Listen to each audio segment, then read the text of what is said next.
All righty. What is up, college baseball fans? Welcome to another episode of the 11.7 podcast, weekend number 3 recap episode. Got a lot to talk about. Only have 30 minutes here with Noah before he hops off and goes into his college basketball podcast he has to do because it's now March Madness. Welcome to March, everybody. The show layout today is going to be pretty simple, and at the end, it will be fun. So bear with us. We're going to start with the Globe Life tournament. That's going to be the mostly we're going to talk about the UCLA Mississippi State game paired with some other big moments from that tournament. From there, we're going to talk about some big series from the weekend, including like Miami versus Florida, Clemson, South Carolina. And so forth. We'll even talk Houston Shriners College Classic too. And then after Noah has to jump Wait, off here in 30 minutes, then we'll do the mid-major top 25 that we just released.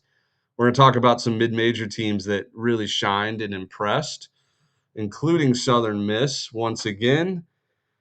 After that, it'll be just myself and Dimitri, throwback to like 2021, 11.7, 2022.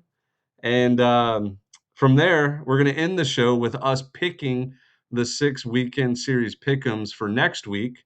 You guys always love whenever we have the live dialogue there. And then we'll also do my brain is scattered. A midweek preview for this upcoming week. Exciting times to be a baseball fan. College baseball is in full swing. We get the World Baseball Classic coming Wednesday night, 10 p.m. Eastern, Australia versus Chinese Taipei, and we're going to have 2 weeks of that. Dimitri's in heaven. Um, yeah, and then we got conference play starting up here in a couple weeks. No, wait, most conferences start this coming up week, huh? yep. Crazy how fast conference play jumps And on you. tell the listeners what we'll be doing on Wednesday night episode.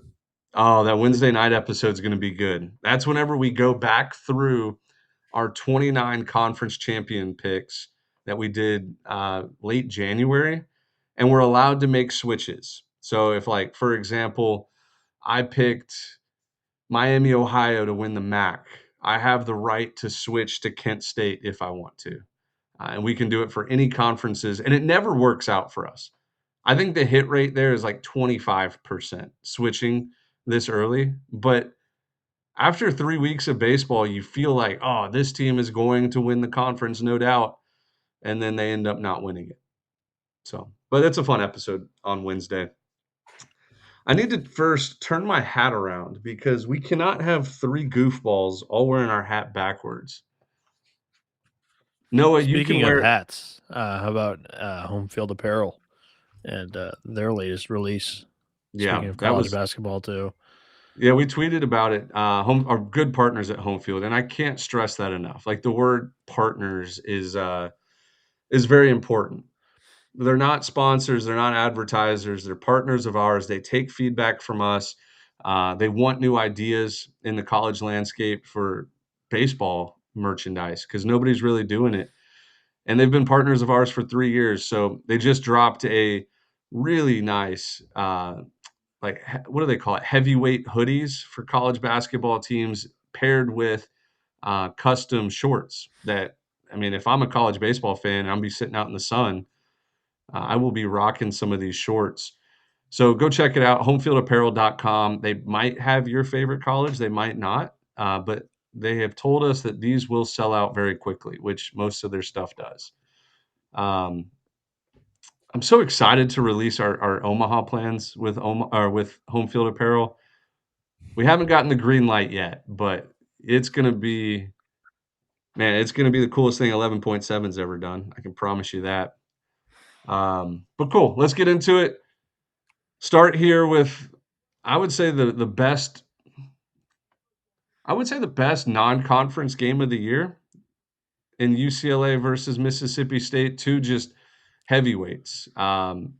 Two teams that have not only MLB star power or future star power, but also, like, the best way I can explain it is there's really good college baseball players on these teams that will never play in the big leagues. But as far as like being an elite college player, which we see all the time, these teams are loaded with them. So, Noah, I'm going to give you the floor since you only have about 26 more minutes to talk before you have to head out. Give us your initial thoughts on this game. Praise Flow Sports like you have been on social media, on Twitter, and rightfully so. And Dimitri and I will follow up after that.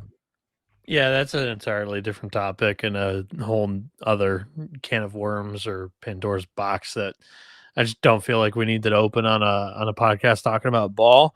Let's talk about the ball because the ball was great, especially that Sunday afternoon, right in the middle of the day game with UCLA and Mississippi State. I mean, UCLA coming to this game 2-0 against the two other SEC teams there, Tennessee and Texas A&M, and they kind of dressed up both scores. Kind of came into this game rocking and rolling offensively, and kind of smooth sailing pitching wise.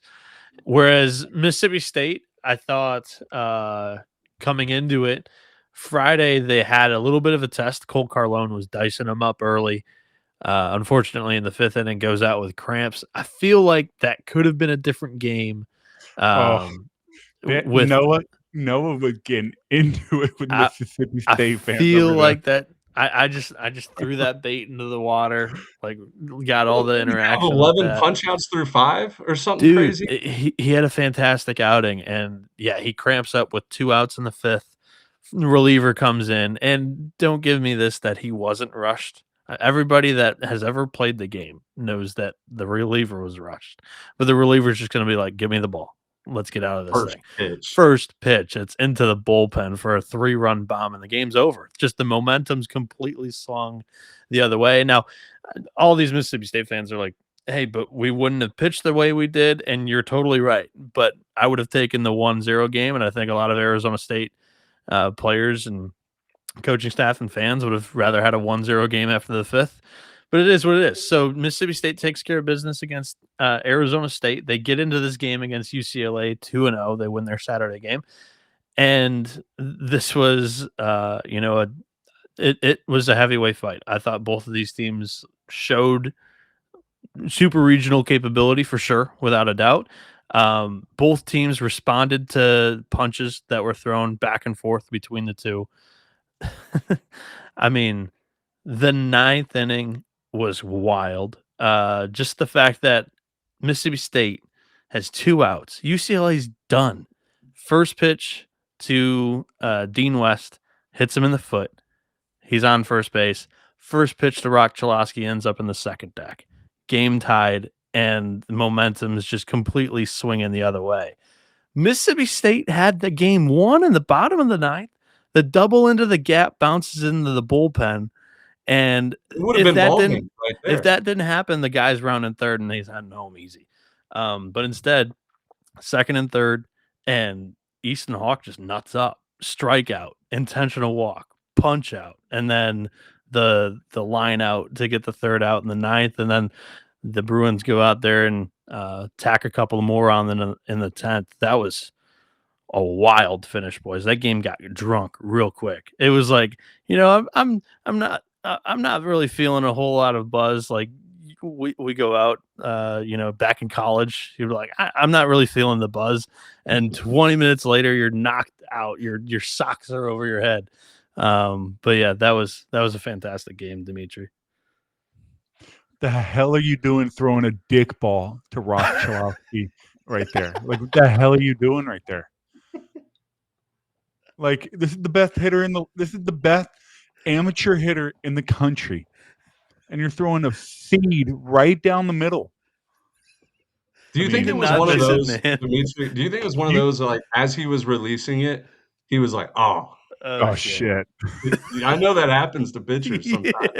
Yeah, as you're releasing, you're like, "Oh." The Mississippi State fans got really mad about the strike 3 call, and you know what? Hey, I agree that he missed the call, but it was the moment, it was the situation.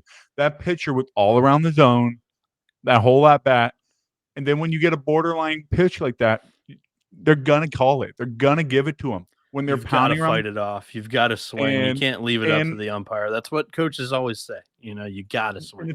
And if you don't give up a little fastball right down the middle to the best amateur hitter in the country, you would have never been in that position. So I get you're picking the bone with the umpire there, but there were plenty of other moments that game could have been won. So You know what's great about umpires is if that was the second inning, third inning, that's ball 4 all day. But not umpires necessarily. get No, I don't. I well, disagree. I mean, I would assume so. It just feels like umpires get up to the occasion. They know the situation, and I don't think that umpire was ready to leave the game. I think he was like, "Oh, we got more in the tank here." So, of course, he Maybe. brings him up. It was a good pitch, like off the plate by an inch, but it's college baseball. You can't like this. It's not an MLB strike zone. So, but I'll tell you this: I want to one up Noah. Like these are both, in my opinion, almost set in stone Omaha teams. I came away very impressed with Mississippi State. I think they've showed a lot more fight this year than they've had in the past with Lamonis, even though they did win a national championship. It was something refreshing about Mississippi State. It's almost like a new look. The uniforms were great. I was very impressed with what were you going to say? You're cutting No. in. I want to see if you're going to say what I'm thinking. Keep going. Um, I'm Well, going to put now I'm pressure trying to on you think now. what you're thinking that I'm thinking. No, I think that the Mississippi State Bulldogs are not going to be a middle of the tier SEC team. I think they're up there at the top. Like from what we've seen from them, the first 3 weeks of the season, they have they have professional hitters, and I don't know, like the arms look good. Like, what do you want me to say? Like, I think they're an Omaha team. I agree. Everything I agree with you. When you said they're a new look team, they're not the Mississippi State team, a bunch of scrappy, small, left-handed hitters with one or maybe two power bats in the middle of their lineup. Like they're not a bunch of single, double guys. This team has power.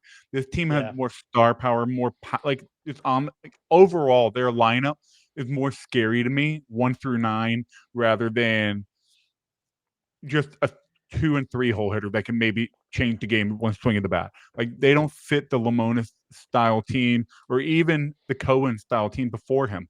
It was a bunch of get on base guys with speed and good bat to ball skills rather than a lot of power. And that's why I think they're a completely different Mississippi State style team. And I love Yeah, it. I think this is the style team that will compete year in and year out.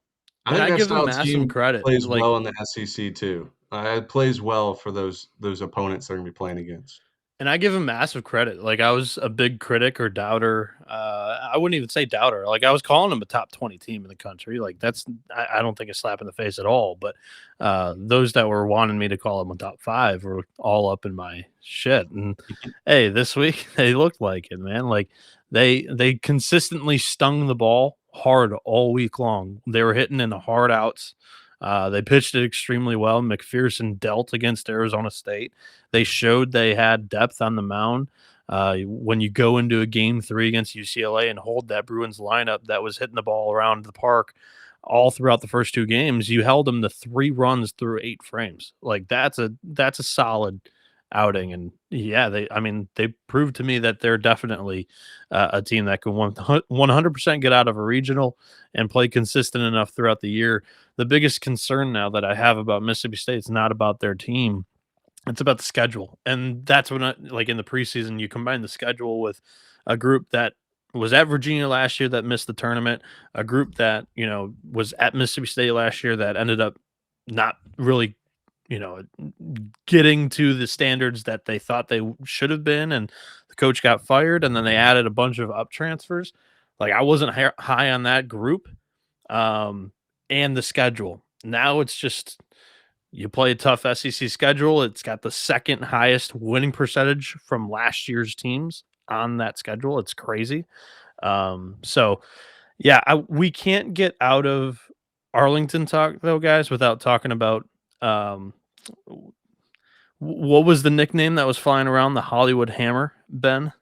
Oh, Will Gasparino. Will Gasparino.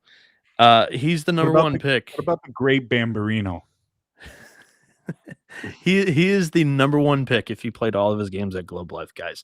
I went and tallied his last 2 years at Globe Life Field. with Texas, with UCLA.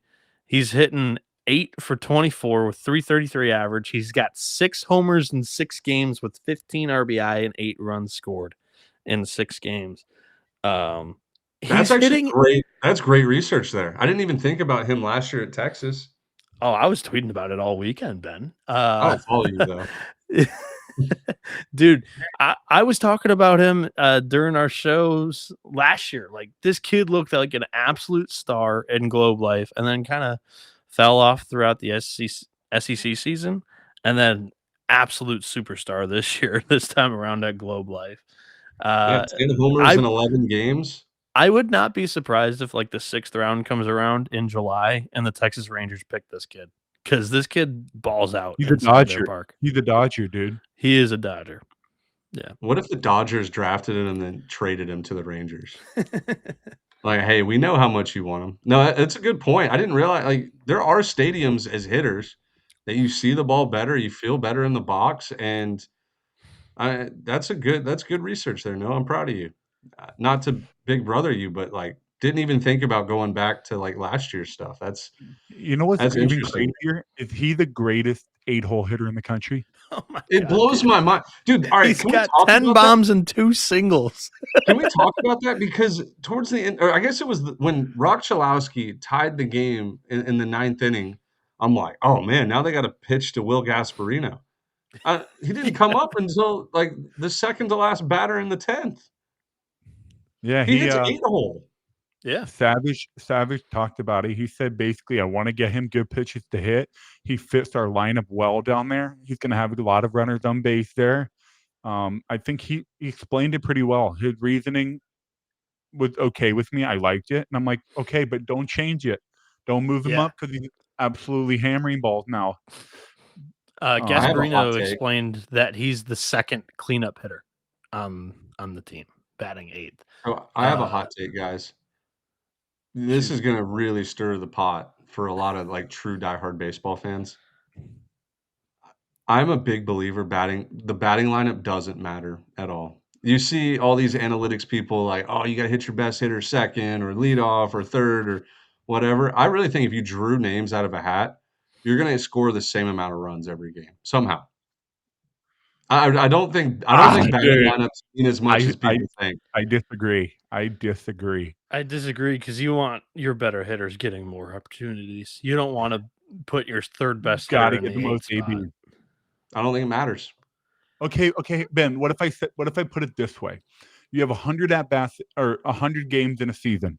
A guy is hitting 300 over the course of 100 games. If you don't get him the maximum amount of bat over the course of a season, that's another. Let's just say they get 4 to 5 ABs a game, and he plays 56 games. He gets an extra 60 at bat on a season. That's a big deal. That could be 10 more runs, 15 more runs scored on the season. So I have to disagree with you there. No, everybody's going to disagree, and people are going to call me dumb for that take. I just have always thought, no matter what the batting order is, you're going to find ways to score runs one way or the other. Like, because, all right, never mind. That's opening up another can. But I was saying, like, what if your best hitters got to see pitches number 35 through 50 from a starting pitcher in the 7, 8, 9 hole, and not his best 30 pitches from 1 through 7? Possible. There's a lot of factors that go into it other than, like, oh, well, in theory, if we put them here first, like, they're going to get more hits and more at bats. I don't know. Just think about it this way. Most starters, coaches start trying to figure out their bullpen after when they're going through the lineup for their third time. And then if you get Will Gasparino, when the pitcher's laboring through that third time through the lineup and he hammers one again, could pay off for them this year. I mean, it already is, but yeah, down in the 8 spot though, you're not going to see a guy third time through most often. That's like laboring second time through. But your point stands. Yeah, people are going to hate that take, and I don't really care. I've thought it since I was 5 years old. I don't think it matters. It's fair. Yeah, it's fair. Totally fair. Right. Before we move on, after the game, Coach Brian O'Connor said, I have a feeling that we're going to see those guys again this year. Omaha, Super Regional, where do these guys most likely be? National championship type matchup. Yeah, look, I want to stop here. I think right now there's 5 teams in the country that I'll put 6 teams in the country because I'm still not sure on Georgia Tech. But I think there's 6 teams in the country that are If you playing. if you say you're not sure on Georgia Tech and you are about to mention who I think you're going to mention, I might drop the gloves.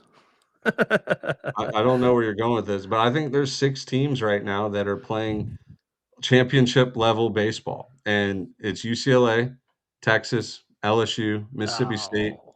Georgia Tech, and Southern Miss. Did you watch any of LSU this week?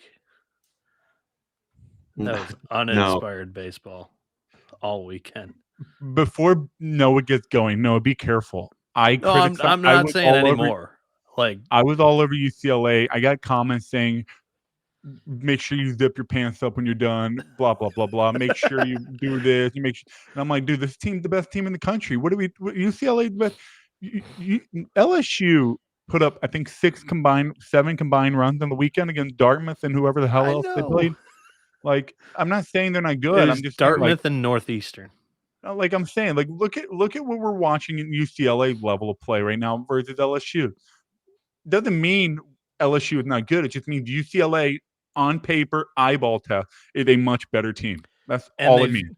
and they've challenged themselves in the non-conference because I think they've correctly assessed that the Big Ten's not necessarily going to give them what they But need throughout the Ben, back half of the year. can you say your list again? Say UCLA, your list. UCLA, Texas, LSU, Mississippi State, Georgia Tech, Southern Miss. I think I agree with that list. Noah hates LSU. You can put UTSA No, in there too. I don't hate LSU. Like, I believe in Jay Johnson. I believe in the roster that he's built. I just think you're banking on them being better come I, June than what they've shown you so Oh far. yeah, they're going to be much better. For Ben being Mr. Eyeballs, LSU is not. well, I There didn't yet have for any me. eyeballs on LSU this weekend. 0. Not a pitch. I'm even talking like they were playing with their food against Indiana. Like, that wasn't If convincing. you go look at their schedule, they throttled every team last weekend in the round or Round Rock, whatever tournament it was with LSU? UCF, Jacksonville, right? Sorry, Jacksonville. they destroyed everybody. They went into the 8th inning, I think, tied with Indiana, and they're not playing good ball. The Hoosiers are not. Well, So you know what? It's just flipped over to March. Let's get to SEC play, and LSU will be just fine. But yeah, I am concerned about their offense. I am just concerned concerned about the about it. offense, and also, I mean, have you seen the guy throw on Friday? Like, I believe in Case and Evans. We saw it last year. Eyeball test this year hasn't passed it. Yeah, well, let's talk about LSU later. Let's talk about them later. Yeah, you want to do the Frisco tournament, the one that Jack called this weekend? Hey guys, didn't watch a pitch of that. Me Sorry, neither. Jack. Sorry, Jack. There was too much going on. I saw Justin LeBron hit his 7th homer. Yeah, So yeah. he's tied It with was like a 2-1 all around. Houston went 1-2. Alabama went 2-1. They got the title based off of run tiebreaker thing. Oregon State went 2-1, and Iowa went 1-2. So, Hey, quick, thank you for reminding me. Everyone, Will Gasparino was the talk of the town, 9th home run, nation's leading, and then he hit his 10th one today. Quietly, extremely quietly, Colin Ritchie at Oklahoma State has 9. I had zero idea until I was like, oh, let me go look at who's got a bunch of home runs. Colin Ritchie's got 9 too, and I had no idea. Has So he shout always out to been him. at Oklahoma State? Yeah. He's just battling injuries lefty, there. the lefty bat. You know who it is. No, I know who he is, but, like, for some reason, I was picturing him at, like a Wright State or, like, No. I don't know, Northern Kentucky? I don't You're know. thinking of Griffin Dorshing. No, I know Griffin Doersching, but just Richie, I swear one of those teams had one when they were in the regionals. No. But whatever. Different last name. Before I get out of here, maybe I will give my opinion on this, and this will be how I leave. Because 4 years ago, I would not have been defending Flow Sports, but Rev Entertainment, which is the one that has orchestrated and organized the college baseball series, which is more than just this weekend with the top 5 matchup of UCLA and Mississippi State. It is all 3 weekends at Arlington, and it was the first weekend in Surprise, Arizona with Oregon State, Michigan, Arizona, and Stanford. They went to market this past offseason, and ESPN, Fox, CBS, TNT, TBS, like USA Network, the CW, all of these networks had the ability to purchase licensing to televise and program college baseball, and they knew that a top 5 matchup of UCLA Mississippi State was in the potential of the 33 games that they were going to have priority and access to. Nobody ponied up. Flow Sports outbid them. Give credit to Flow Sports for wanting to televise college baseball. That's where it gets to at the end of the day. Like the Houston Astros Foundation Classic, aka the Bruce Bolt College Classic this year, it's second to none. Like for fans, it's number one. You get to watch it for free with their local programming through their affiliate. And then you can watch it on Twitter, Instagram, YouTube, what have you. Yeah, I think I think if Rev Entertainment had it their way, they would love to do it for free, have all the eyeballs in the world that they could possibly get on this thing. But at the end of the day, when you're televising 33 games rather than just 9, when you have multiple people working within a company rather than you're an MLB franchise that can, let's televise college baseball for a week, let's spread the love, but let's give our event staff like a little bit of a warm-up weekend before we get Astros home games. Let's give our, kind of television affiliate some airtime. Give them some reps in the preseason here. Like all of that goes into why the Houston tournament was free to watch on YouTube. I think that was fantastic, but also I don't think that I think that Flow Sports is getting unnecessarily hated on right now, rather than people are hating on ESPN, but they're going to Flow Sports for the broadcast or whatever. When it should be ESPN as well on that. So, yeah. Hey, I don't know. Good point. I don't know if you guys are old enough to remember this. Ben, I think you are. Listeners are going to really understand how long I've been watching college baseball for. When I was younger, every Saturday and Sunday there was college baseball on the Comcast Sports Network, the CSS. It was a local channel. There was games on it every single weekend, especially ACC games. And it was a channel on your TV. It wasn't a stream. It was a channel. The only channel that I streamed that I watched was ACC Select, and that was just to watch Miami game.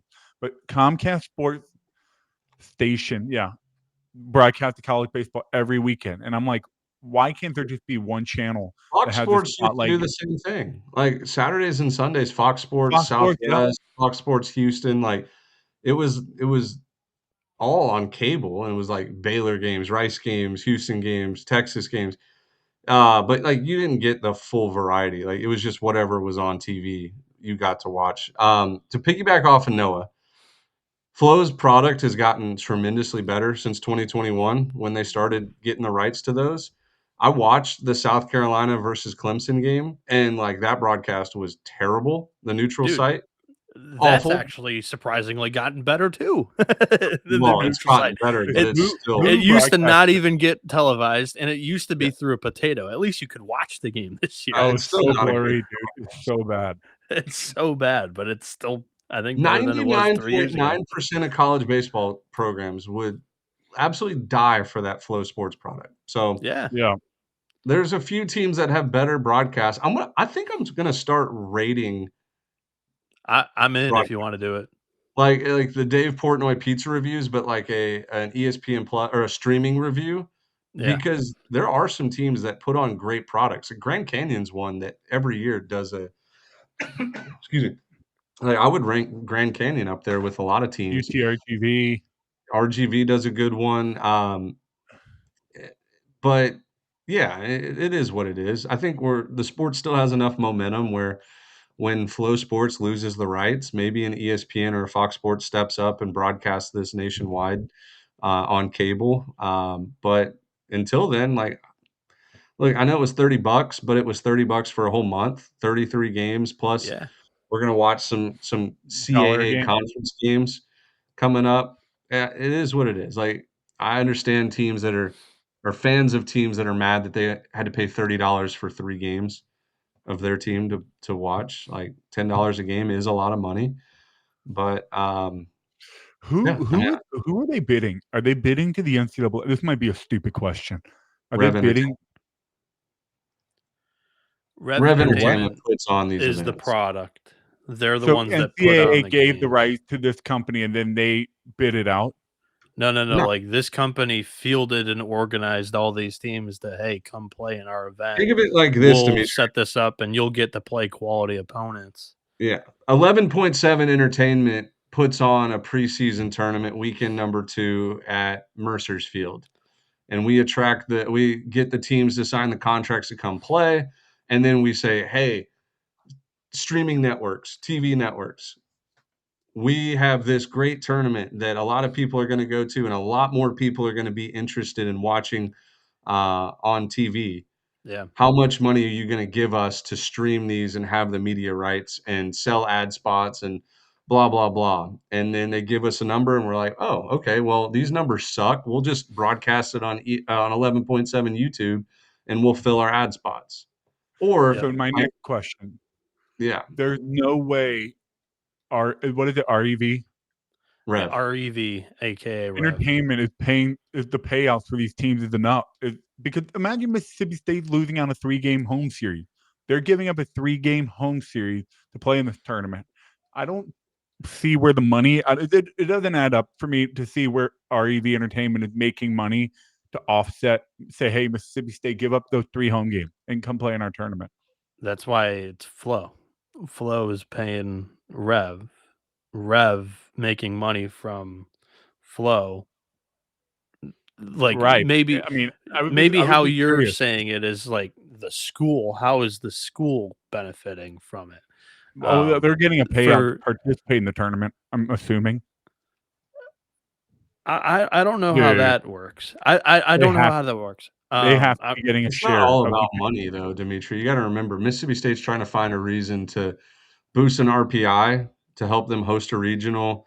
They're trying to And help their kids get You don't seen, need have RPI help in Major the League Baseball SEC. stadium experiences, get seen by new scouts. Like, You don't need and RPI help. You're in the SEC. You want to play all your games at home, and you make ticket money and revenue.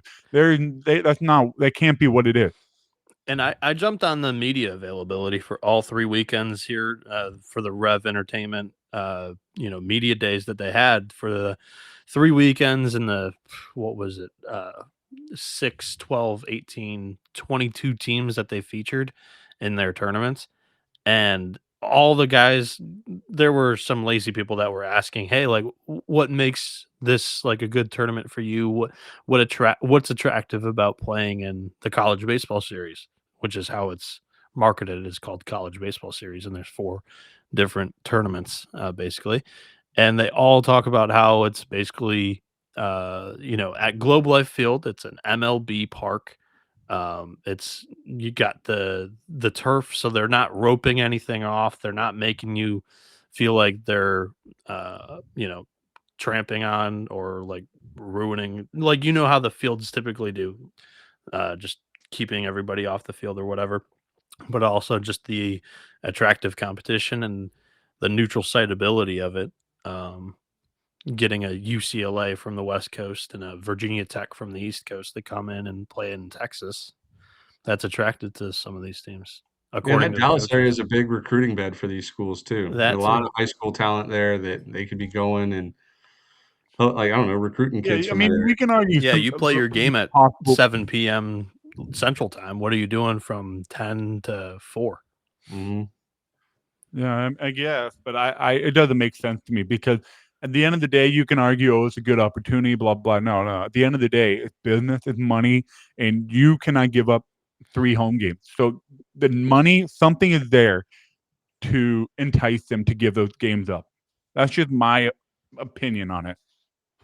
Well, we can dive deeper later on. We'll move on Yeah. here. Noah, thanks for joining the show, man. I know you're busy with March Madness coming Yeah. up. but your coverage and your dedication to college baseball is fascinating. So enjoy See you later, man. basketball for a couple weeks. Talk to you guys later. I look forward to tuning into the rest of the show. All right. Heck yeah. Thank you so Demetri, very much. we need to talk about this this mid-major top 25. If you want to pull it up. Yeah, hold on. Let me get This this. is my natural segue for the rest of the show. So if you're new to the show, every week we come out with a mid-major top 25. Non-power 4 teams except for Oregon State all qualify. Yes, we know most of these teams in theory are not mid-majors in baseball. They have resources, they have money, winning traditions, but it's just the easiest way to separate, I don't know, the power 4 class, non-power 4. This week was a little tough for these rankings. There were some teams that could have made it in, should have probably made it in, but not a lot of teams lost weekend series in that like 19 to 25 range. So we only kicked 2 teams out. And one of the teams we kicked out was ranked number 10 going into this week. So just a crazy week for mid majors. I'm going to read through the list here, and then we'll go one by one, not one by one, but we'll talk about some key points that happened this weekend. The number 1 overall team, I think by a good margin, is the Southern Miss Golden Eagles, sweeping a really, really good Louisiana Tech team on the road, and it was never close. Like, there was never a moment where I think Southern Miss was sweating. So they are 10-1 overall. Their one loss came Friday night, opening day, to the number 2 overall team, UC Santa Barbara Gauchos. Um, it's impressive if your one loss was opening night to The probably number the one pitcher. number one pitcher on the draft board for a lot of MLB teams in Jackson, Florida. But Santa Barbara's at 2 because honestly, they could have won that series on the road against Southern Miss. And they've rattled off 7 of their 7 of the last 8 games. I think they've won 6 of the last 7, something like that. Who? But Santa Barbara. They've won Anyways, all of them. yeah, so they've won Ah, 7 in a row. There we go. 7 in a row since they lost Saturday, Sunday at Southern Miss. Dude, that team, Santa Barbara's way more offensive this year than they have been. And then on top of that, they got some guys that are throwing innings for them Saturdays and Sundays other than Jackson, Florida. Can't remember his name. Ceviche, maybe. Daniel Aceves. Aceves, yes. I mean, he's next up. I mean, he's going to be their Jackson, Florida, their Tyler Bremner. Like, next year will be his year if he doesn't get drafted this year. And then that 3 spot, UTSA Roadrunners. It like kind of kills me that they're not the number 1 team or even number 2 because they're 10-1. Their only loss was a midweek loss to Texas State, who is not in our rankings, but like it's shocking that we don't have them in this ranking. I kind of feel bad for Texas State because they've been playing really good. But the Roadrunners went into Minute Maid Park this weekend and torched teams. Absolutely torched teams. They destroy Ohio State Friday. No, it was a one-run win Friday. Oh, you're right. You're right. But after that, they torched everybody else. You're right. That was a one-run win.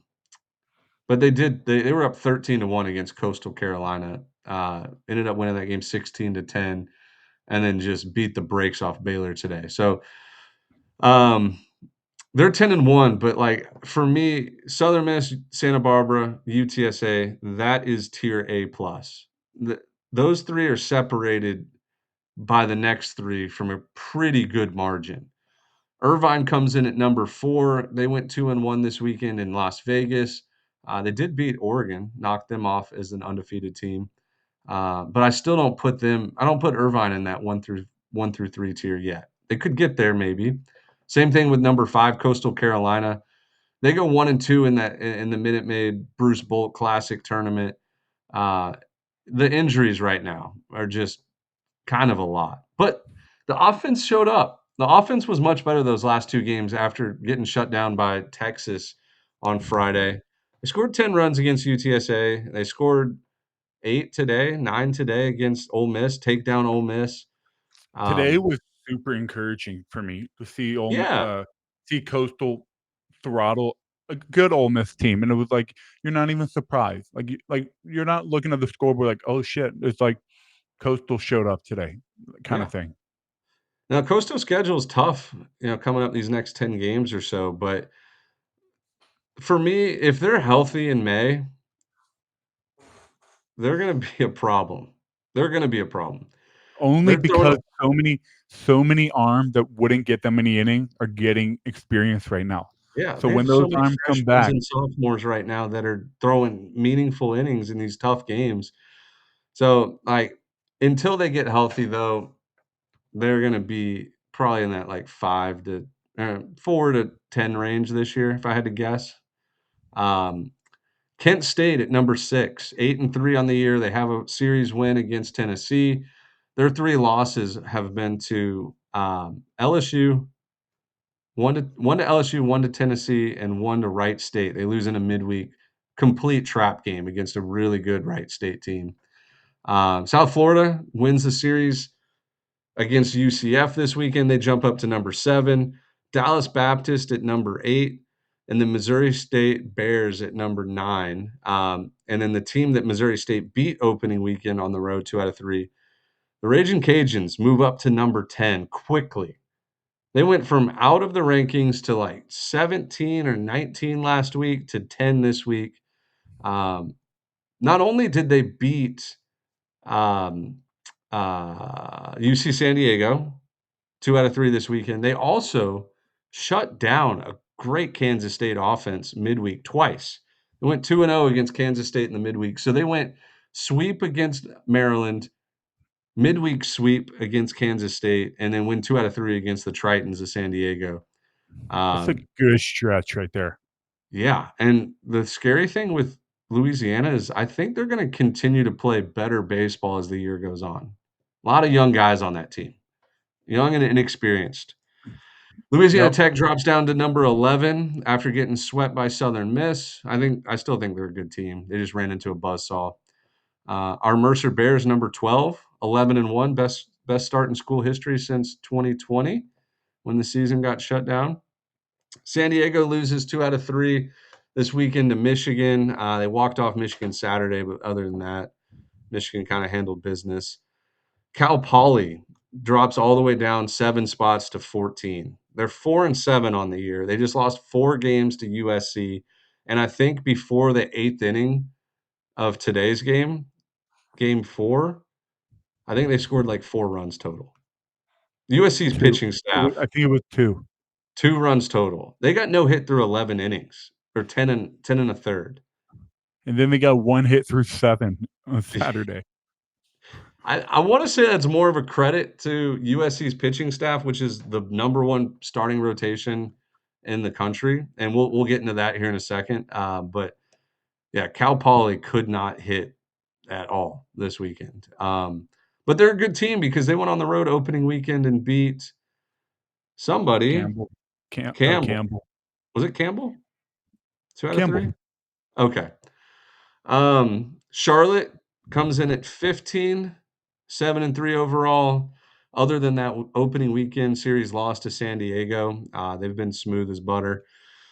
Liberty, 16, 2 of their 3 losses. They're 7-3 this year. 2 of those 3 losses came to West Virginia. So great team there. Murray State, 10-2. Haven't really played anybody yet, but we know how dangerous they can be. Xavier, 4-7. They're at number 18. Strength of schedule, though, matters. 3 of those losses were to Arkansas. I think they lost 1 to East Carolina. East Carolina. But, yeah, I mean, you look at the record versus you look at the games they played, they're one of the top mid-major teams in the country. They did beat East Carolina 2 out of 3 opening weekend. That's why we have East Carolina at 19, 6-5-1. Hawaii, 8-4. They're at number 20. Troy at 21. And then the first new team in this week's rankings, Arkansas State, 9-3 this year. They beat Arkansas in the midweek, and then they lose a 1-0 game on Wednesday to Arkansas. Yep. Yeah. Um, this is a team that Noah was very, very um, big on entering the year. He thinks Arkansas State could potentially compete for a Sun Belt championship, and right now, I mean, they have the arms to do it. Deep staff. I'm interested to learn more about Arkansas State as the weeks come I on. think if they finish top 4 in the Sun Belt, that's a damn good year. Yeah, Top that's probably a because regional if you berth. Southern Miss, Coastal, Louisiana, Troy. those are your top and Troy. So if you finish top 3 in the Sun Belt, you're a really good baseball team, Yeah. a really good team. Well, here's another Sun Belt team that's really good. South Alabama, 9-3 this year. Series sweep this weekend. UAB 24, 7-5 on the year, but they have big wins against who is it? Florida, Cincinnati. They just won the weekend series against a 9-1 Jacksonville team. So they're a good team. And then Lamar Cardinals booted UTRGV from our rankings, swept them to open up Southland play. And they got a guy named Chris. I'm gonna butcher this last name, but Olivier, Chris Olivier. Olivier. Olivier, 6'1", 150 pounds, 0 earned runs this year in 18 2/3 innings pitched, 28 strikeouts, throwing on Saturdays for him. Senior, Pretty good. pretty good. Um, we like the teams that just missed the mid-major top 25. I don't know how, but like Florida Gulf Coast, Texas Texas State. State. There was one more team we were looking at pretty heavily. Um, Cal Baptist, maybe they're 10-2 this year. Something like that. But Gulf Coast and Texas State are 26 right Yeah. now. So Yeah. So dude, like we need to bump this to like mid-major top 35 instead of 25 because it gets tough, man. It gets real tough, especially with like a lot of these teams playing completely by the different way, strengths of schedule. Jacksonville State is the other team that was really close too. They're 10-2 on the year. They Mhm. lost a one-run game, but Cincinnati they lost the series to Cincinnati, but they got one on Sunday. Beat Georgia State, swept Toledo, and swept Memphis this weekend. But like the hard part is the difference between Xavier's schedule this year and Murray Yep. State's schedule. And so a lot of this has to do with our preseason thoughts and like yeah, it's a little biased, but we did our research and like we it's just tough, man. We Yeah, I mean, yeah, you can't like how like yeah, I mean, we've got Cal Poly at 4-7, but it's like Cal Poly would probably beat a majority of those teams ranked behind them, Yeah, if not all of them, in they the weekend they're series. 4-7, but 4 of those losses came to a USC pitching staff that's just unbelievable right now. In fact, pull up that we'll segue directly into this. Pull up the graphic that you made of USC and their weekend rotation. It's absolutely nuts 3 starts into the season. Alright. But just keep in mind one of the pitchers he threw today, so we'll update you on his stats. But here you go. So we have Mason Edwards, Friday night guy, 3 starts, 0 ERA, 18 innings pitched, 1 hit. 1 hit in 18 innings pitched, lefty, 31 strikeouts. Grant Gavell, 3 starts, ERA .47, 19 innings pitched, only 5 hits, 27 punchouts. And then Andrew Johnson before today, he had 2 starts, .9 ERA, 10 innings pitched, 1 earned run, 6 hits, 11 strikeouts. He went 7 innings, 1 run today. So he's 17 innings pitched, probably looking at Point like a 0.5 ERA. yeah, it's crazy what this staff is doing. And I don't know if we talked about this on the podcast before or not, but when USC is good at baseball, it makes the whole sport better. They're one of those teams, the Fullerton, USC, Nebraska, Miami, Texas, Rice, LSU, Mississippi State. They're a When blue those blood. teams, when those teams are Oklahoma State's another one. Those throwback teams, when they're good, they have the fan bases. They just need to be awakened a little bit. No, yeah, winning will wake up those fan bases, and I think a lot of people will be surprised. There's a lot of West Coast baseball fans that are just hungry for a good team to root for. UCLA has been more consistently good over the year, but this year, I promise you, you're gonna see a lot of fans that have been following the team for years, but just had not much to cheer about. And Yeah. they're gonna bring them out. They're coming back out. USC fans will be the exact same. And I have already circled that USC UCLA series coming up in a month Is or two. that is that gonna be at Jackie USC's new Robinson. stadium? Oh, it's at Jackie Robinson? UCLA's at home for that series. Dang, I kinda wish it was at At USC's new Dido stadium. Field. Yeah. Dido. But, yeah, USC is one of the remaining 3 unbeaten teams in the country, along with, Texas and New Mexico Lobos. That was the other team that was left off the mid-major power rankings. Now They have played the School of the Blind. They played nobody. I know, dude. They've played the schedule New Mexico's played is not good. To compare it to college basketball, like, it's the Miami, Ohio, who's undefeated right now in college basketball, playing, like, the 3rd worst schedule in the country. Doesn't mean New Mexico's a bad team. I think New Mexico is probably right now the front runner to win the Mountain West, but, yeah, we gotta see a couple at least one good win before we can rank They them. played New Mexico State on Tuesday, so we'll see what they do with that. Their offense been electric. But yeah, man, you like that's what we were saying. 4-7 Xavier or 12-0 New Mexico. It's like, well, shit. Most teams would be 12-0 with that schedule too. Yeah. And not a lot of teams would be 4 and 7 with Xavier's schedule. In fact, like, I just had Xavier's schedule pulled up because I Do you want me wanted to to pull it up? actually no, I'm looking it up right now. Give me 2 seconds. Well, I was gonna share it for the YouTube. Oh, yeah, go ahead. That'll be good. Um, I yeah. put a So tweet out every year when Xavier releases their schedule, and it's like death, taxes, and gauntlet every Xavier time. scheduling a gauntlet. So 3 at East Carolina, where they won 2 out of 3. They get blown out by Louisville, and then they lose 2 close ones against Arkansas on the road at Baum Walker.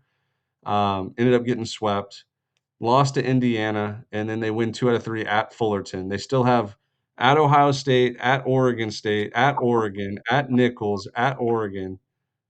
That can't be right. Warren Nolan's page is messed up. At Oregon, so they're at Oregon on Tuesday, then they fly all the way to Nicholls, play at Nicholls on Oh, Wednesday, and yep. then Looks fly like back to Oregon Wednesday to play Oregon again. no. It said Wednesday at 7 p.m. at Oregon, Wednesday at 6:05 p.m. or at Hey, that's Nichols what and I'm at Oregon. saying. Xavier's schedule's crazy, dude. Like, they'll play Nicholls, in Thibodaux, Louisiana, the They're same day they'll splitting. play They're Oregon doing and UT. they're doing a taxi squad team to go play Nichols while the That starting can't lineup plays Oregon. No, How it's not funny right. is They're playing Oregon. Yeah, so at Oregon State for 4 and then at Oregon for 3, I'm assuming, maybe 2, but, um, yeah, Xavier doesn't make it easy, but anyways, let's segue away from this because there's 2 other series I wanna talk about. How we're at an hour, so yeah, let's go 2 more series here. Sorry, we're not able to cover everything that happened this weekend. And then after that, we'll pick our 6 weekend series pick'em, for next week, and then we'll do a midweek preview. So, Miami and Florida. Dimitri, these are your guys, the Miami Hurricanes. I texted you a few different times this weekend. I was buying all the Miami And stock. I told you to shut up every single The time. first 7 innings of both games, I was buying all of the Miami stock. I was like, "Man, this team is different." I love the starting pitching. Both guys went out there and dealt. They were like, and I look at Florida as they're gonna be a top 8 national seed, maybe, but I'd look at them as a regional host at the very least. Florida's very talented, and Miami hung in there. Like, and the crowd was great. Sold out crowd both games. It sucks they didn't get to play a third game today, but I No, it's think just good. That's a good thing we didn't play the third one today. yeah, that's fair. But yeah, I want you to talk about Miami, Dimitri. I want you to say your thoughts because we talked a little bit over text this weekend. And then give me like a ceiling and a floor for this team. I thought Siskar pitched really well Friday night. I think that was a great matchup between Liam Peterson and him. The Why'd they problem send him back out for the 8th? I because I'll tell you exactly why.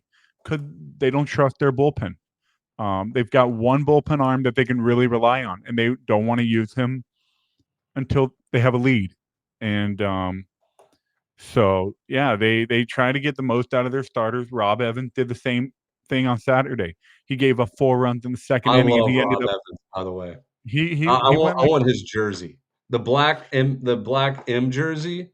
I yeah. want his jersey. Their pins are pretty good looking, but I want them to bring back their old school uniform. Those are my favorite one with the Miami font, the Mhm. stuff and the one that says Canes on it. But anyway, Rob Evans did the same thing. He gave up 4 in the second, went 6, 7 inning, and then bullpen came in. Ryan Bilka did a great job. He's a really good piece, but that's pretty much all they have in the pen that is truly reliable. They don't have your Andrew Walters to come in and slam the door.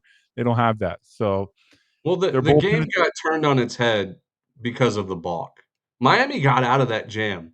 No runs. They had all the momentum. If you yep, didn't see the clip, Dimitri, see if you can pull up the clip here for the YouTube guys, but, it was such a 50-50 call. I still believe it was not a balk. it was a I ball. don't think you can call it at that time, but Dimitri swears it was a balk, and I think Noah said the same thing in our group message.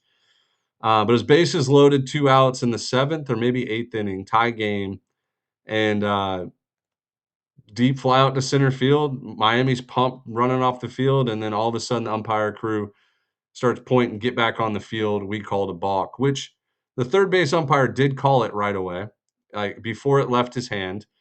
And, yeah, top of the 7th, 2 outs, deep fly out to center. If you're watching on our YouTube, we have the clip playing. Catches it at the warning track, fist pump the crowd up.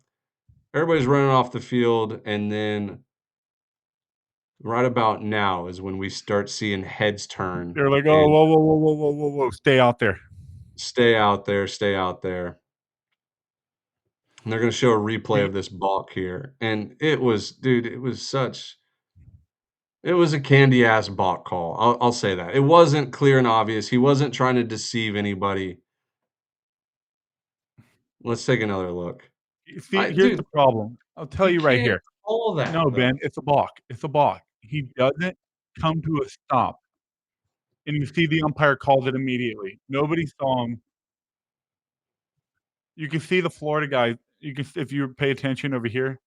Look, they're pointing. You can see them right there. They're pointing. They've been calling him because he does it all the time. He's pushing the limit every pitch, and then the guy finally had enough of it and called it. So yeah, it changed the That's game, but hey, it was the right call. He did balk. Um, and yeah, game 3 gets rained out today, thankfully, because Miami wouldn't have been able to compete with Florida's pitching. Hey, their freshmen, their underclassmen are loaded.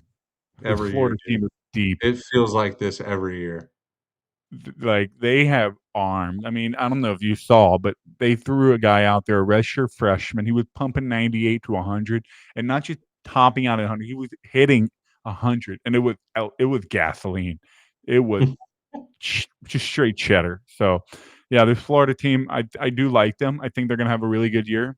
I think they will definitely be hosting a regional in Gainesville this year. So, What's good the series. ceiling and the Miami, floor for Miami?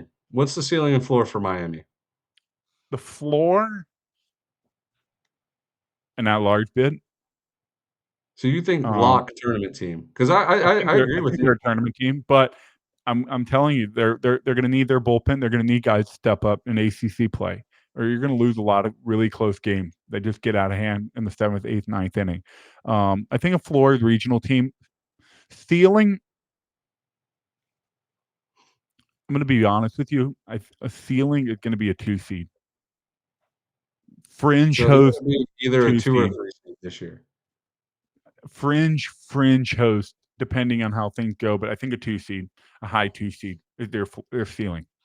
Okay. Could you see I this don't think they'll be team hosting making a this year. They super don't have enough regional pitching. again? Could they make a super regional again? Send them to Hattiesburg. We'll do it again.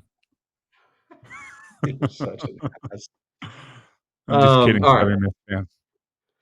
Last series I want to talk about here at the hour mark, the Palmetto Series, the old, what do they call it? The old Southern, the series down south or something. There's an official name for it. I probably should know. I always forget. But the Palmetto Series, my opinion, the best rivalry in college baseball. True hatred. South Carolina comes limping in after a midweek loss to Queens. Clemson fans are feeling themselves, as they probably should. Like Clemson was playing fine leading up to this series. Definitely a heavy favorite.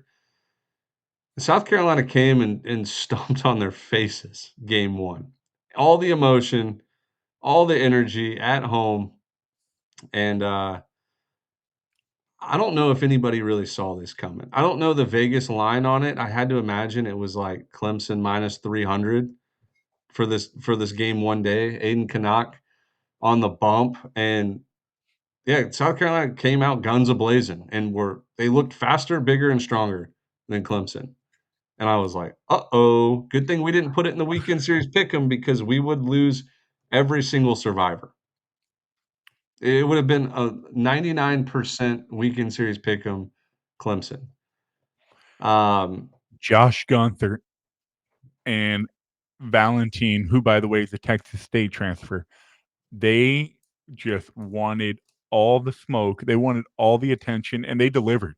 They delivered. Like that. Like I know they're terrible this year. Everyone's making fun of Paul. Be nice to him. He's a decorated coach, but it makes me laugh. It makes me laugh every time, man. It makes me laugh every time I see someone. It makes me laugh so hard every time I see someone call him Paw. I can't stop laughing. It makes me laugh every single time.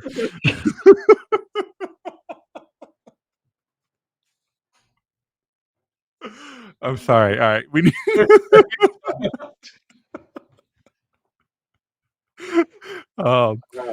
So anyway, yeah, it makes me laugh every time. The guy doesn't need to be out there. The experiment needs to be over. But with that being said, I die laughing every time I hear it because it's just not fair. It's mean. It's not fair. It's not nice. The guy earned way more respect than that. But yeah, credit to South Carolina. That's what Gamecock baseball can look like on a Friday night at Founders Park. I mean, that is a top 5 atmosphere.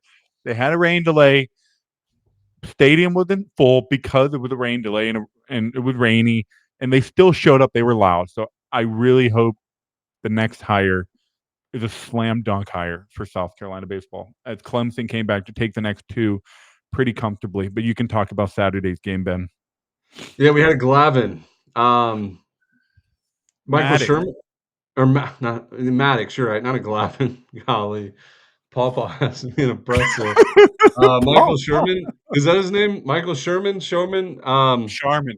Sharman. How many total pitches? 79 pitches, complete game? 78 pitch complete game, Maddox. That's unbelievable. Dude, in today's game? He threw, I think it was 11 total balls in 9 innings. He averaged 1.2 balls per inning. Is that a credit to Sharman, or is that what the fuck are you doing, South Carolina lineup? Make him throw pitches. Well, like if he's pounding the zone, like you have to swing. True. It's just weak contact. Yeah, I turned the game on in the 5th or 6th inning. I saw his pitch count was at like 40 something. I'm like, oh, he didn't start. He didn't start the game. Like, he was a reliever. Somebody got hurt or somebody got pulled in the 2nd inning. But no, I mean, 78 pitch complete game. Nobody will throw a complete game less than that, like less pitches than that for 5 years in any Major League Baseball or Division I baseball. It will not happen. That high level of a game too. It's not just some backfield Maryland Eastern Shore game. This is like Clemson, South Carolina. So it's Yeah. even more impressive in a rivalry. And it was exactly what Clemson needed because without that performance, I still think South Carolina could have won that game. There was the momentum was on their side, and then today's game, Clemson unleashed the offense that we've all been waiting for. Ty Dally finally hits a homer. Jesus, man. Dude, I thought he was gonna transfer back to Mercer, like, mid-game. they were calling him Joey Gallo. They were already calling him Joey Gallo 8 games in. He made an impressive catch of the wall. He drove a run in early, then he hit the home run. I really hope Clemson fan can get to see that guy rakes. He Yeah, rakes. I saw him rake for 3 years at Mercer, real-time power. Now the competition level is a little different, but he's a talented kid. Nation's active home run leader, career. So 59. it's a lot. So, You don't see that very often, that many nope. homers, 'cause usually guys get drafted. But, um, what's your opinion on Clemson? Can they win the ACC? Are they gonna be are they gonna be a regional host? I still think they're gonna host a regional, but I think they're gonna finish 2nd in the ACC. I think Clemson's got a good Friday night guy, which is rule number 1. If you wanna be good, you need to have a Friday night guy. They have that in Canuck. He's got that dog in him. He's got a little bit of that mojo energy in him, so he'll compete. I thought their guy today was pretty good. Why am I forgetting the name? Bell? No, what was his name today? The lefty. He impressed me today. I Walensky or liked his pitchability. I think Clemson, the top 3 ACC team. I think they're going to host a regional. I think Ty Daly, if he steps up and can really anchor the bottom half of that lineup, they're going to be deep. They're going to be hard out to get. Um, the reason why I'm going to bring up South Carolina here is because it's a good measuring stick and tells us where Clemson is. South Carolina's lineup is terrible. It's awful. Their pitching is really good. They have a lot of young talent that's just unpolished. I texted with Dom Listy today. Clemson fans know exactly who he is.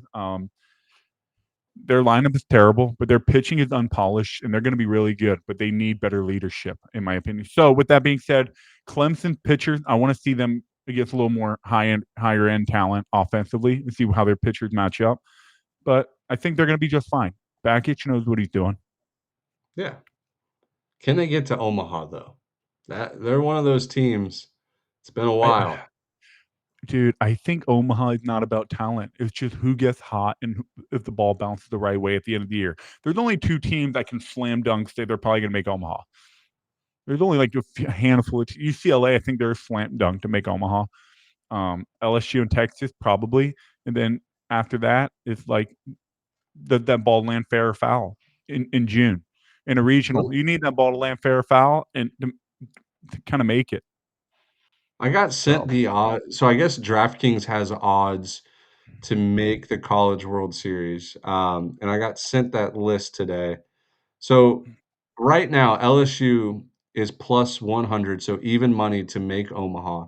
UCLA plus 120, Georgia plus 120, Texas plus 120, Georgia Tech plus 135, and Florida plus 145. Then North Carolina plus 150, Mississippi State plus 175. Those are your 8 favorites for Omaha. Clemson is plus 370. They're behind Southern Miss, Tennessee, Vanderbilt, Miami, plus 290 Miami, Texas A&M, Oklahoma, Ole Miss, Arkansas, Oregon, NC State. NC State's plus 200, dude. And I feel like we haven't talked about them this year. I have not watched a single pitch of NC State this year. I don't think they've had any big games yet. I think it's been a I'm pretty looking up. weak I'm gonna pull up their non-conference schedule schedule. right now.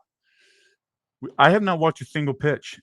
They played Washington. Oh, they played in Puerto Rico. I forgot. I watched their game Yeah. against Washington and Puerto Rico on opening day. Okay, Ben. Here's their schedule: Winthrop, Princeton for 3, Richmond, Akron, Sacred Heart for 3. That's Yeah, it's why. that isn't They played. that isn't plus Oh my 200 God! Omaha is like kinda crazy for that. They played 4 straight run rules, and then they blew out Richmond 27-0. They played a full game there. Um, They get Coastal. We get Coastal NC State on Tuesday, Ooh, and then they play Queens, and then they play Lafayette for 3. That is just that's a cupcake schedule. yeah. Can I interest you in Mercer plus 4,500 to make Omaha? No, dude, stop. It's not gonna happen. You know what's What like else? kind of surprising? Arizona is plus 6,500. I know they've been bad to start, but they've been to Omaha twice in the last 4 They had years. a good Like, weekend. They had a great weekend this weekend. yeah, They won 2 out of 3 in Vegas. I think they won the Vegas tournament. No, Oregon did Oregon because went of 2 by and 1. tiebreaker. Oh, that sucks. Because UC Irvine also went 2 and Irvine, Arizona, and Oregon all went 2-1. 1. So that was good step for Arizona to kind of rebound. They're going to be a team that people are going to forget about, and they're going to show up in the Big 12 tournament, and they're going to make noise, and they're going to be hot again. And everyone's going to be like, "Oh my God, Smith Arizona!" Bailey and Owen Kromkowski 1-2 punch is gonna be tough if they get in the super regional. Those guys Yeah, can throw it. losing Um, Fluta will hurt, but they'll be fine. yep. All right, let's do our 6 weekend series pick'em series, and then we'll do a midweek preview after that. So pull up Warren Nolan. I'm gonna pull it up on my screen too, just so I can look together. All This right. is always like the toughest thing for me and Dimitri every Sunday night is picking which 6 series are coin flip, yet also interesting series for our fans to participate in for our weekend Are you going to series share pick. your screen Yeah, or I no? can share my screen. Well, I have it pulled up, so we don't need to share. We can just chat. All right, let's just chat. Perfect. Yeah. So initially, I want to make sure we don't have any 4-game series because we did kind of mess up with the USC Cal Poly. Now it ended up being a sweep, so it didn't matter. But we did not want a 2-2 um, weekend series. So like Oh, it looked, Big Ten baseball is back this weekend. yeah. I think there's a lot of conferences start conference play this weekend. Yeah. A lot of them. So I always ACC scroll to the back. bottom of Warren Nolan because like usually the TBA game times are like um, potential TV games. Illinois at USC, nope. Oakland at Texas A&M, nope. Never mind. So we have Cal Poly at Hawaii. I think are we tired of Cal Poly in weekend series pick'ems? We cannot do that series. Yeah, I know. All right. Well, that'll be fun. That's an 11:35 Eastern start. I always like to pick at least one late night West Coast series so people can stay interested. But we'll skip that. Louisiana, Dallas Baptist. Yep, sign me up for that. Louisiana at Yo, DBU. Utah Tech is 11-1. Who? Utah Tech is 11-1. Their one loss was by 1 run to Pacific on Friday night. UC Riverside, Bakersfield Pacific, Northern Colorado. Good for the Trailblazers, also known as Dixie State. I like this series, Grand Canyon at Utah. They're both below 500, but oh, it's a No. 4-game series. Florida Gulf Coast and Bethune-Cookman is the weekend series at Bethune. I like that. Put that down. Write that one down.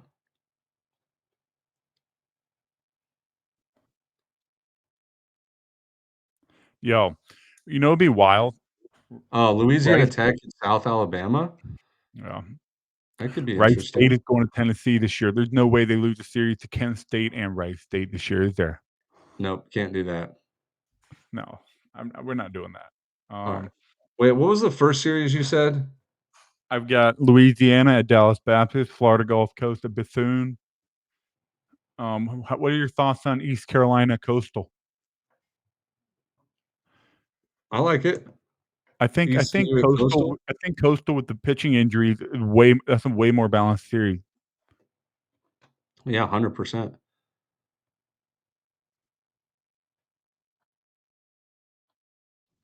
And then what else do we've got? We've got Maryland at Troy?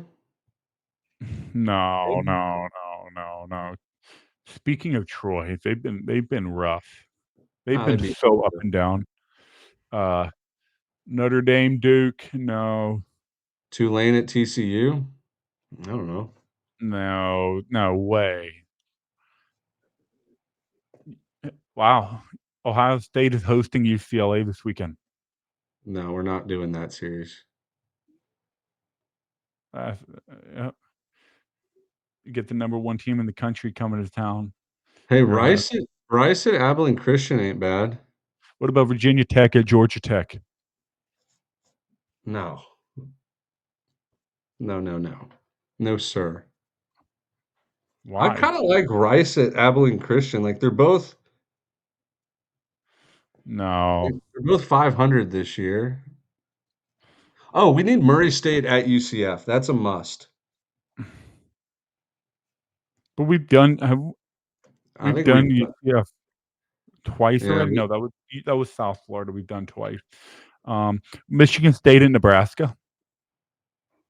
I think Nebraska wins that series, but which Michigan State team are we going to get? The one that beat Louisville 2 out of 3 or the one that hasn't scored runs since?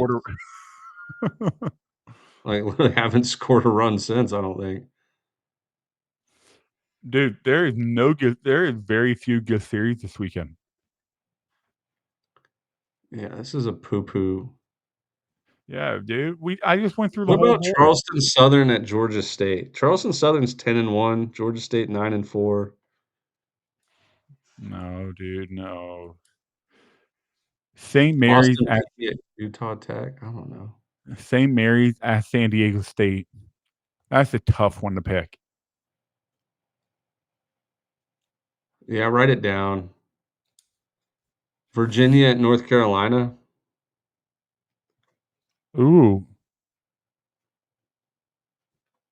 I wish it was at Virginia, but Virginia at Carolina.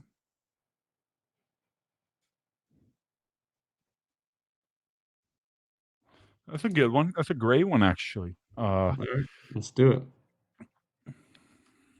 This might be the week that like we have to do a New Haven at Stonehill. And I'm not kidding. Like it might have to be this week where we have an 0-6 versus a 1-10 team.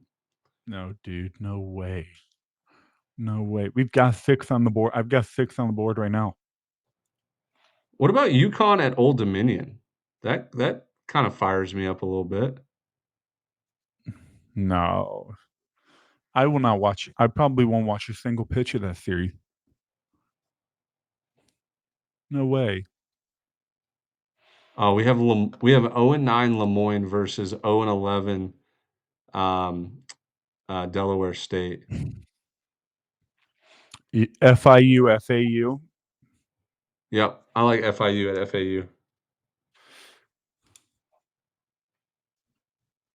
I can get down with that one. I mean, dude, that's pretty much it. This weekend kind of sucks.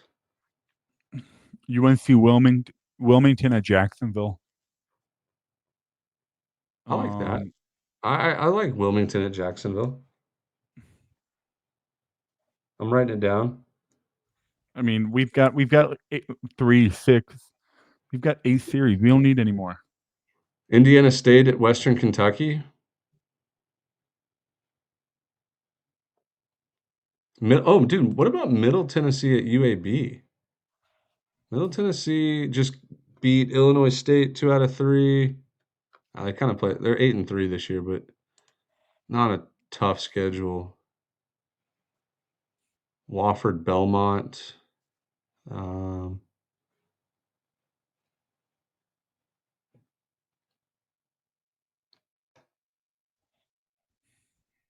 Yeah, man, this is kind of a light slate. All right. Let's do this. Which ones are your guarantees on this that we have? Louisiana Dallas Baptist, Florida You think Gulf it's a Coast. lock? Is that a lock? Florida Gulf Coast, Bethune, ECU, Coastal, Murray, UCF, FIU, FAU. Well, hold on. Virginia and North Carolina, we've got to have that on there. Virginia, North Carolina. So we need one more. So it comes down between Louisiana Tech at South Alabama, Maryland at Troy, Tulane at TCU, Rice at Abilene Christian, Wilmington at Jacksonville, and New Haven at Stonehill.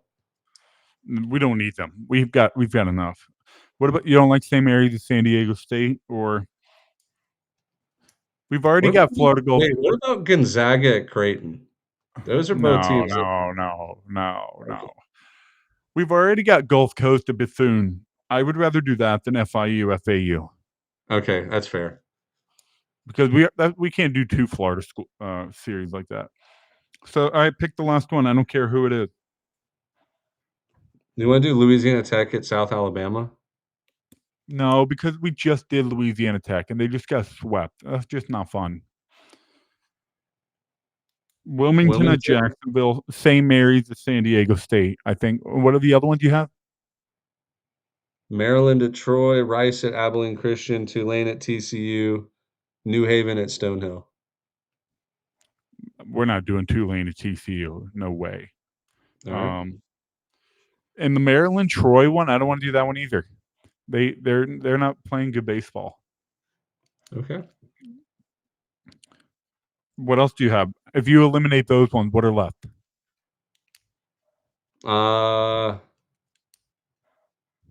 New Haven at Stonehill, Wilmington at Jacksonville, Rice at Abilene Christian. What are your thoughts on St. Mary's at San Diego State? Let's see who St. Mary's has played. Lost 2 out of 3 to Creighton, won 2 out of 3 against Northridge, won 3 out of 4 against San Jose State. Let's see San Diego State. Swept Long Island, lost to Irvine, beat BYU, lost to Utah, lost to San Diego, beat UCLA. San Diego State beat UCLA?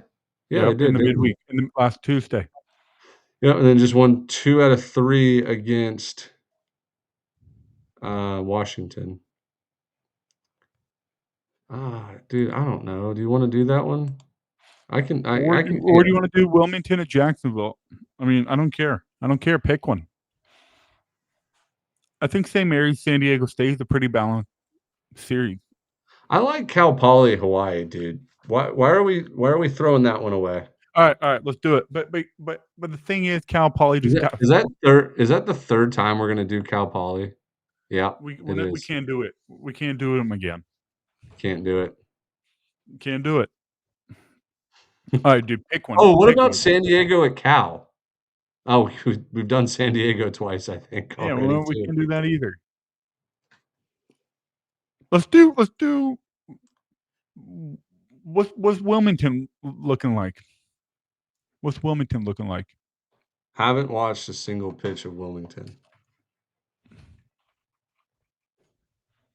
Let's look. 7-5. Jacksonville just lost 2 out of 3 to UAB. Wilmington lost 2 out of 3 to Maryland. Won 2 out of 3 against Fordham.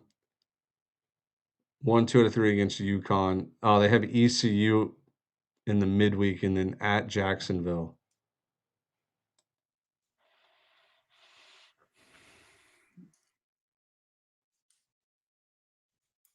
Oh, but pick it. We're taking. Jacksonville has Florida State in the midweek this week. So yeah, I don't know. You want to do that? You pick. We already have 5. You on the last one. On the last one. If it was up to me, I would do Louisiana Tech at South Alabama. We just did Louisiana Tech. They just got curb stomped. That's true. Rice at Abilene Christian. Rice, Abilene Christian. All right. Rice just swept Harvard. Abilene Christian, I believe. Let me double check, but I think they went 2-1 this weekend.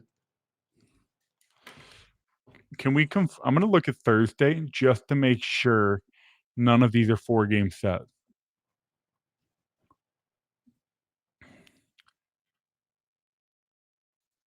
Abilene Christian lost 2 to Texas State, but beat Creighton in that Cleburne Classic. So, yeah, I think we do Rice at Abilene Christian. I really think that's a toss-up. All right. Bang. There it is. Hey, low key, Rice has been playing pretty good ball. They beat Northwestern 2 out of 3, lost 3 Here's the nothing to the Raging Cajuns, beat Purdue.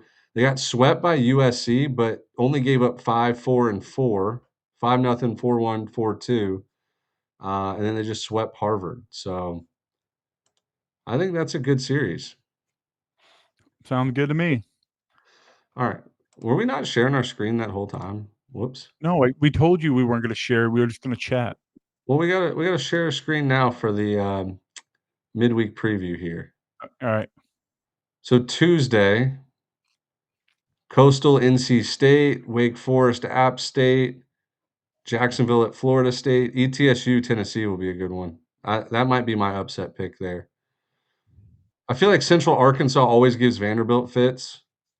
FAU Florida, that's a trap game. FAU might win that. No. Georgia going to Kennesaw.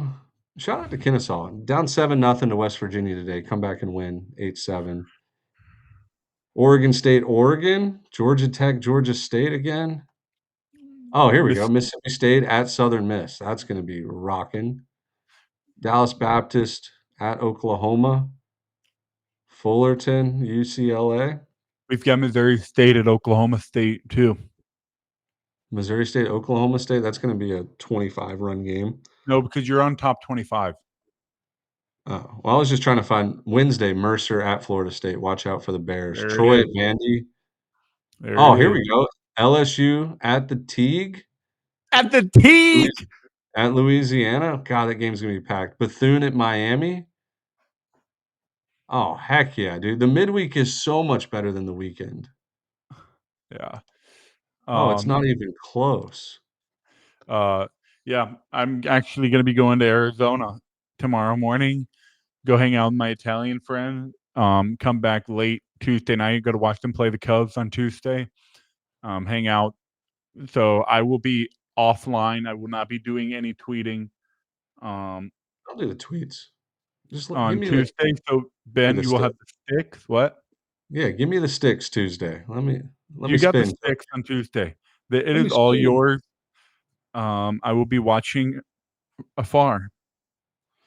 And yeah, so enjoy Twitter with Benjamin on Tuesday, everybody. I low key might just hire an intern for the day. Get after it, kid. Oh yeah, the midweek's going to be great. Hey, These are UC Irvine at USC. That's there Tuesday. oh yeah. Hey, Wow. by the way, listeners, comment in YouTube or on wherever you listen. Would you guys like a World Baseball Classic preview episode?